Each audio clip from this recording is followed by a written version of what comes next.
Okay guys, Yoromi S28 Mini Quadripod ni dia memang lain daripada yang lain tau. Kalau sebelum ni korang nampak Mini Quadripod macam ni, dia hanya boleh naikkan dan juga turunkan tau. Tapi dengan Mini Quadripod daripada Yoromi S28 ni, dia unik sedikit. Tapi tak apa, sini aku tunjukkan kat korang. Masukkan je phone korang dekat dia punya grip holder. Yang mana grip holder ni ada cold shoe, atas bawah pun ada. Dan korang boleh pusing-pusingkan 360 darjah. Dan yang uniknya dekat sini dia ada sesiku tau. So sesiku ni korang boleh pusingkan dia macam tu. Macam tu. Yang dia lain sikit. Dia lain sikit. So, katalah korang nak jadikan dia sebagai korang punya holder untuk korang record video kan. Korang boleh pegang secara sengit macam ni.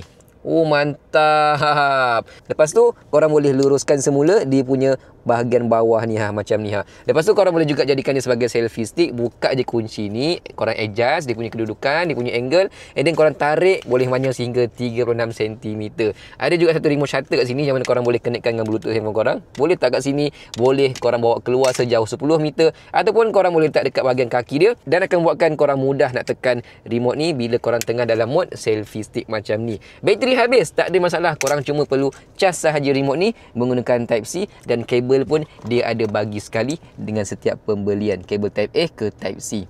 Mantap. Harga tak mahal mana, tapi function dia memang sangat function lah. Dan mana korang boleh bawa dia pergi travel ke mana-mana sahaja. Nak bawa, dia bagi sekali dengan bag ni ni bag dia. Bag ni bagi sekali. So, apa lagi guys? Tekan link sekarang.